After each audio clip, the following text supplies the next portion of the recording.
Hello students, welcome back to my YouTube channel DS Group of Education. আশা করি তোমরা সবাই খুব ভালো আছো।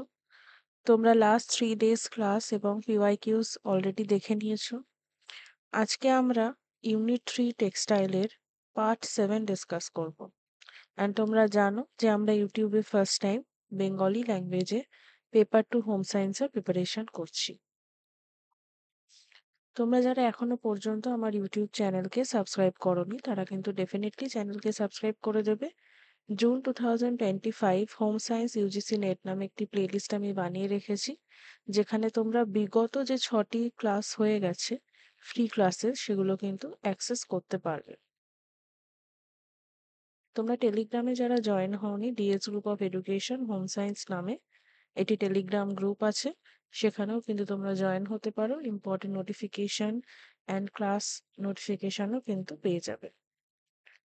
কেউ যদি আমার সাথে ফেসবুকে কানেক্ট হতে চাও, তারা academy DS home science DS group of education নামে অ্যাকাউন্টে আমার সাথে কিন্তু কানেক্ট হতে পারে।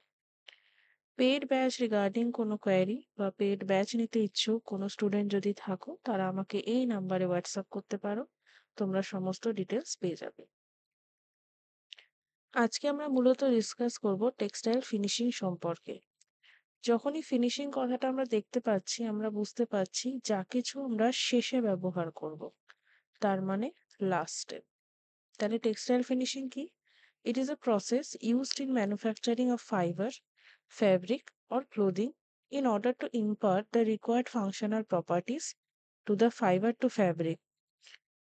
ফাইবার থেকে ফ্যাব্রিক হওয়া পর্যন্ত বা ফাইবারের মাঝখানে আমরা জানি ইয়ার্ন প্রিপারেশন হচ্ছে, তারপর ওটা ফ্যাব্রিক তৈরি হচ্ছে। এই যে প্রসেসটা কমপ্লিট হলো, এই যে ফ্যাব্রিক তৈরি হলো, সেই যে লাস্ট প্রসেস, সেই লাস্ট প্রসেসই হচ্ছে textile finishing. It is customary to subject the material to different type of physical, তার মানে যেই ম্যাটেরিয়াল ব্যবহার করা হচ্ছে সেই ম্যাটেরিয়াল উপর বেস করে কিন্তু এই ফিনিশিংটা হয়ে থাকে। এখানে বলাই আছে ফিজিক্যাল অ্যান্ড কেমিক্যাল ট্রিটমেন্টস। কি বলছে? বলছে যে wash and wear finish for a cotton fabric is necessary. তার মানে কটনের যে ফিনিশিং, কটনের ফিনিশিং অবশ্যই দরকার, ওটাকে যখন আমরা লাস্ট পর্যায়ে পৌঁছচ্ছি। এই যে ফিনিশিং রয়েছে, এই ফিনিশিং এর ক্ষেত্রে কি বলছে? ক্রিজ। ক্রিজ মানে কি? কটনের ক্ষেত্রে আমরা ক্রিজ দেখতে পাই, তার মানে ভাঁজ পড়ে যায়, তাই না? সুতির কাপড় আমরা যদি একদিনও পরি, তাহলে কি হয়? ওটা প্রচন্ড পরিমাণে ভাঁজ হয়ে যায় এবং ওটা পরবর্তী সময় আমরা আয়রন না করে পরতে পারি না। In a similar way, mercerizing, singeing, that is flame retardant, waterproof, anti-static finish, peach finish, etc. some of the important finishes applied to textile fabric. এছাড়াও কিন্তু আরো বিভিন্ন ধরনের টেক্সটাইলের উপর আমরা ফিনিশিং অ্যাপ্লাই করে থাকি। বিফোর দ্যাট তোমাদের আরেকবার মনে করিয়ে দিই, মানডে, টিউসডে, ওয়েডনেসডে 1 PM ইউটিউবে ফ্রি থিওরি ক্লাস হয় এবং সানডে কিন্তু 1 PM ইউটিউবে ফ্রি আমরা পিওয়াইকিউ ডিসকাশন করে থাকি। ওকে, সো চলো ব্যাক টু স্টাডি। টেক্সটাইল ফিনিশিংকে দুভাগে ভাগ করা হয়, একটি মেকানিক্যাল, একটি কেমিক্যাল। মেকানিক্যালের মধ্যে অনেকগুলো পড়ে। একটা ক্যালেন্ডারিং, রেজিং রয়েছে, সিঞ্জিং রয়েছে, এমবসিং রয়েছে, ব্রাশিং রয়েছে, sanforizing, decatizing and heat setting. Chemical তার মানে রাসায়নিক, এর মধ্যে কি হচ্ছে? Flame retardants, antistatic activity, water resistant, photo protective, softener and anti microbial.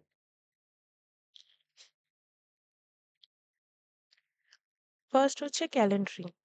কি বলছে? A process of passing cloth between rollers, যেটাকে বলা হচ্ছে ক্যালেন্ডার্স। তার মানে সাপোজ এরকম দুটো রোলার আছে, এর মাঝখান থেকে যখন আমি কাপড়টাকে পাস করছি সেটাকে বলছে calendars. Usually under carefully controlled heat and pressure to produce a variety of surface textures or effects in fabric such as compact, smooth, supple, flat and glazed. এই যে কটা আমি বললাম তোমাদের এফেক্টস এর কথা, এই এফেক্টস গুলোর কথা মাথায় রাখবে, কারণ এই এফেক্টস গুলো যখনই আমি প্রয়োগ করতে চাইবো আমাকে ক্যালেন্ডারিং ফিনিশিং প্রসেস করতে হবে। The process involves passing fabric through a calendar, যেটা আগেই বললাম যে এক ধরনের রোলার হয় in a highly polished usually heated steel bowl rotates at a higher surface speed than the softer. এবার এই সফটওয়্যার কি কটন আর পেপার প্যাক, তার মানে এটার থেকেও প্রচন্ড পরিমাণে স্পিডে থাকে যার মাঝখান থেকে কাপড়টা যায়। ওকে, আর কি বলছে, বলছে দ্য ফ্রিকশন, মানে যে ফ্রিকশন রেশিও বা যে ঘর্ষণ অনুপাত, সেটা কি ratio? It's a peripheral speed of the faster steel bowl to that the slower bowl is normal in the range of 1.5 to 3। তার মানে এখানে কিন্তু স্পিডটাকেও মেনশন করে দিচ্ছে। The normal woven fabric basically not, the surface is not flat but particularly, কারণ যেগুলো উলিন হয়, woollen যেগুলো ফ্যাব্রিক হয় তাদের যে সারফেস বা তাদের যে তল, সেই তলটা কি হয়, সেই তলটা কিন্তু ইজি হয় না, সেটা কিন্তু একটু রাফি টাইপের থাকে। In such fabric, it is more often seen that even when the fabric is quite regular, it is not flat. তার মানে এই যে ফ্ল্যাটিনেসটা, এটা কিন্তু সবার ক্ষেত্রে থাকে না। সেই কারণেই মানে এই প্রবলেমস গুলোকে দূর করার জন্য আমরা মেনলি কিন্তু ফিনিশিং করে থাকি, এবং এখানে আমরা মেনলি ক্যালেন্ডারিং করে থাকি। ডিউরিং ক্যালেন্ডারিং দ্য yarns, যে সুতোগুলো থাকে in the fabric are squashed into a flattened epileptal shape. The intersections are made to close up between the yarns. This causes the fabric surface to become flat and compact. কোন কারণে এই calendaring এর জন্য জিনিসটা কি হচ্ছে, জিনিসটা flat হয়ে যাচ্ছে and কম্প্যাক্ট হয়ে যাচ্ছে। The improved plainness of surface in turn improves the glaze of the fabric. কি বাড়াচ্ছে? গ্লেজ। ঠিক আছে, ফ্যাব্রিকের গ্লেজটা বাড়াচ্ছে। The calender machines may have several rollers, calender মেশিনের অনেক ধরনের রোলার্স থাকে। Some of which can be heated and varied in speed so that in addition to pressure a polishing action can be exerted to increase the lustre. তার মানে ঔজ্জ্বল্য, ঠিক আছে, বা উজ্জ্বলতা, এটা বাড়ানোর জন্য মেনলি কিন্তু ব্যবহার করা হয়। এরপর হচ্ছে রেইজিং অর ন্যাপিং, এটাও এক ধরনের ফিনিশিং প্রসেস, যাকে আর এক নাম হচ্ছে ন্যাপিং। তো the raising of the fibre on the face of the goods by means of teasels or rollers, এখানেও কিন্তু রোলার ব্যবহার করা হচ্ছে, যাকে টিজলসও বলা হয়। Covered with a cut clothing, যেটাকে স্টিল ওয়্যার বেসিক্যালি থাকে, that are about 1 inch in height, height কত থাকে? 1 inch। Action by either method raises the protruding fibers and causes the finished fabric to provide greater warmth to the wearer, makes the cloth more compact, causes the fabric to become softer in hand or smoother in feel, and increase the durability and covers the minute areas which are basically কি করছে, যেখানে crease formation হতে পারে বা যেখানে আমার মনে হতে পারে যে এই আমার ফ্যাব্রিক রয়েছে, এখানে হয়তো কিছু রাফনেস তৈরি হবে, সেই জায়গাগুলো ঠিক করতে মেনলি কিন্তু রেজিং আমরা ব্যবহার করে থাকি। ন্যাপড ফ্যাব্রিক্স বেসিক্যালি কিরকম হয়ে থাকে? ব্ল্যাঙ্কেট যেগুলো হয়, ফ্ল্যানেল যেটা হয়, unfinished worsted and several types of coatings and some dress goods. Other names for napping are গিগিং, কিডন্যাপিং, টিজলড অ্যান্ড রেস্ট। এই নামগুলো দিয়ে আসলেও কিন্তু তোমরা কনফিউজড হবে না, তার মানেও কিন্তু রেজিং। অ্যান্ড ব্ল্যাঙ্কেটের কথা দেখবে, ব্ল্যাঙ্কেটের কতটা মসৃণ হয়, তাই না? কেন হয়? Because of this kind of finishes.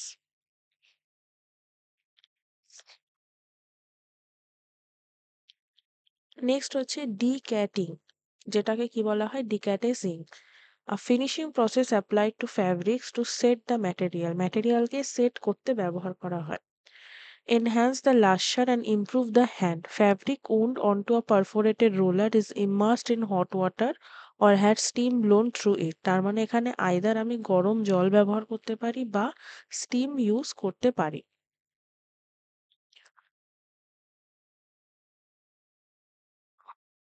Next হচ্ছে আমার স্যানফোরাইজিং অ্যান্ড প্রি শ্রিঙ্কিং, এটা কিন্তু খুবই ইম্পর্টেন্ট, এখান থেকে কোয়েশ্চেন এসে থাকে। স্যানফোরাইজিং আর প্রি শ্রিঙ্কিং কি? Sanforizing is a process where by the fabric is run through a sanforizer, a machine that has drums filled with hot steam. তার মানে স্যানফোরাইজার কি? স্যানফোরাইজার হচ্ছে এমন এক ধরনের মেশিন যেখানে কি থাকে? হট স্টিম থাকে, not water, steam. This process is done to control the shrinkage, তার মানে কুচকানোটাকে কন্ট্রোল করার জন্য আমরা স্যানফোরাইজিং ইউজ করে থাকি। The fabric is given an optimum dimensional stability by applying mechanical forces and water vapor.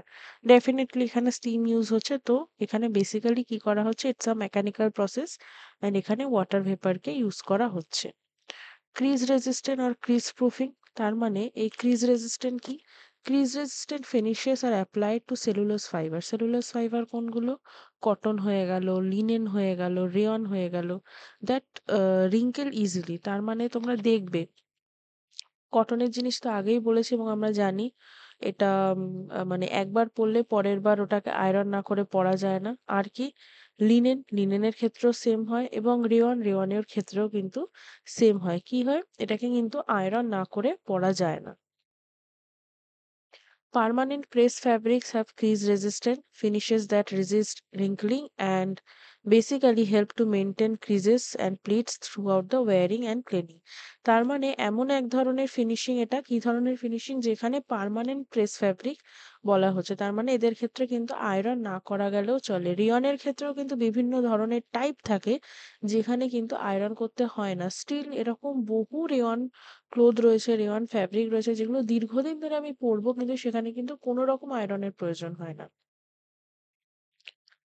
Anti-piling, piling is a phenomenon exhibited by fabrics formed from spun yarn। এবার span ইয়ার্নকে এই সম্পর্কে আমি রিপিট করছি না, তোমরা যারা নতুন তারা কিন্তু আগের ভিডিও থেকে দেখে নেবে।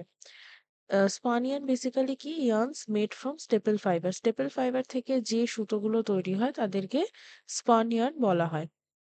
Peels are masses of tangled fibers that appear on fabric surfaces during wear or laundering. Laundering এর সময় এগুলো মেনলি দেখা যায়। Fabrics with peels have an unsightly appearance and an unpleasant handle। তার মানে এটাকে ক্যারি করতে প্রবলেম হয়। Loose fibers are pulled from yarns and are formed onto spherical bolts and the frictional forces of abrasion. These bolts of tangled fibers are held to the fabric surface while longer fibers called the anchor fibers। তার মানে এখানে আমি যদি anti piling এর জন্য কোন ফাইবার্সকে mainly choose করা হয়, অ্যাঙ্কর ফাইবার্সকে চুজ করা হয়। এবং অ্যান্টি পাইলিং এর ক্ষেত্রে আমি যেটা মেনলি দেখে থাকি, স্ট্রেংথের কথা, ফ্লেক্সিবিলিটির কথা, রেজিস্ট্যান্ট টু ইম্প্যাক্টের কথা। Anti piling finish is based on the use of chemical treatment. আমি কি ধরনের কেমিক্যাল ট্রিটমেন্ট ইউজ করব তার উপর বেস করে কিন্তু আমার এই ফিনিশিংটা ঠিক হবে। আর কি বলছে? Ability of fibres to straighten and also to reduce the mechanical resistance of synthetic fibre. তার মানে এটা আমি মেনলি সিনথেটিক ফাইবারের ক্ষেত্রে ইউজ করে থাকি।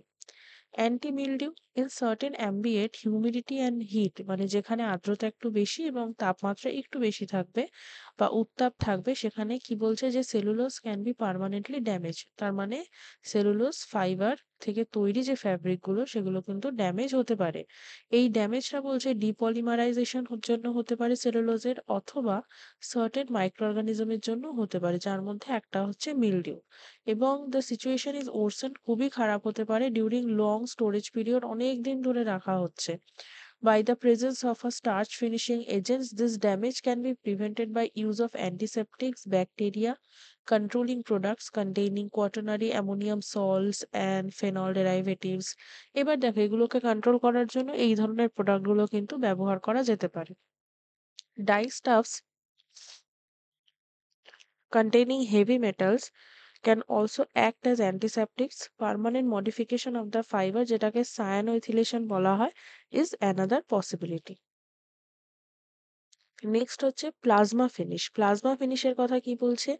বলছে plasma treatment is a surface modifying process. এখানে কি করা হচ্ছে? প্লাজমা ট্রিটমেন্টে সারফেসকে মডিফাই করার জন্য ব্যবহার করা হচ্ছে। ওয়্যার আ গ্যাস, এয়ার হতে পারে, অক্সিজেন, নাইট্রোজেন, আর্গন, কার্বন, এছাড়া যেকোনো কিছু হতে পারে, ইনজেক্টেড ইনসাইড আ রিঅ্যাক্টর। রিঅ্যাক্টরের মধ্যে এটাকে ইনসার্ট করা হয় এবং যার অ্যাপ্রক্সিমেটলি 0.5 এমবার হয়, is ionised by a presence of two electrodes with high frequency electric field. The need to create the vacuum is justified the necessary to obtain so-called cold plasma with a temperature no higher than 80 degree Celsius. Temperature কিন্তু 80 degree সেলসিয়াসের বেশি করা হয় না। Same energy content that can be reach to atmosphere pressure at a temperature of some thousands of degree Celsius. আর কি বলছে? আর এখানে বলা হচ্ছে যে fabrics even then a low melting point such as polypropylene এবং polyethylene, যেগুলো মেইনলি আমরা জানি synthetic fibre, without causing any form of damage, এবং এরা কিন্তু এই কাজটা করার পর, প্লাজমা ফিনিশ করার পর কোনো রকমের ড্যামেজিং প্রপার্টি হয় না। আর বেসিক্যালি দেখো, যখনই ফিনিশিং আমি করছি আমার মেইন থাকবে যে আমার ফ্যাব্রিক তৈরি হয়ে গেছে, এবার এটা লাস্ট মোমেন্ট,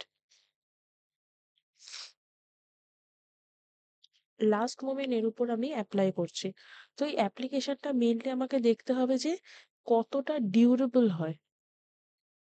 কারণ আমার এই ফিনিশিং টেকনিকের উপর বেস করে আমি যে ফ্যাব্রিকটা তৈরি করছি সেটা কিন্তু তার ডিউরেবিলিটি, তার স্ট্রেংথ এবং সেটা কত ভালো ইজি টু ওয়্যার হতে পারে সেটার উপর কিন্তু ডিপেন্ড করছে। এবং এখানে আমি যদি দেখে থাকি তাহলে দেখো এখানে লেখা রয়েছে যে as well as chemically to remove organic particles still present and to prepare the successive introduction of free radicals and new chemical groups inside the molecular chain on the surfaces of the material. The mechanical properties remain on other hand unaltered as the treatment is limited so the first molecular layers. কিন্তু আমি এর ক্ষেত্রে একটাই কথা বলবো যে এটা limiting বা লিমিটেড ক্ষেত্রে আমি ব্যবহার করে থাকি। যেহেতু এটা বেশি খরচ সাপেক্ষ হয়, তো যারা মেইনলি ম্যানুফ্যাকচারার থাকে তারা কিন্তু এটাকে একটু কমই ব্যবহার করে থাকে। আলটিমেটলি প্লাজমা ফিনিশটা একটু কমপ্লিকেটেড মনে হতে পারে, বাট প্লাজমা ফিনিশের ক্ষেত্রে আমাকে মনে রাখতে হবে যে এখানে পলিপ্রোপিলিন আর পলিইথিলিনের কথা বলা হয়েছে, এখানে টেম্পারেচারের কথা বলা হয়েছে, এবং এ মেইনলি কোন ধরনের এফেক্ট করে থাকে এই জিনিসগুলো কিন্তু আমি মেইনলি এখান থেকে মনে রাখবো।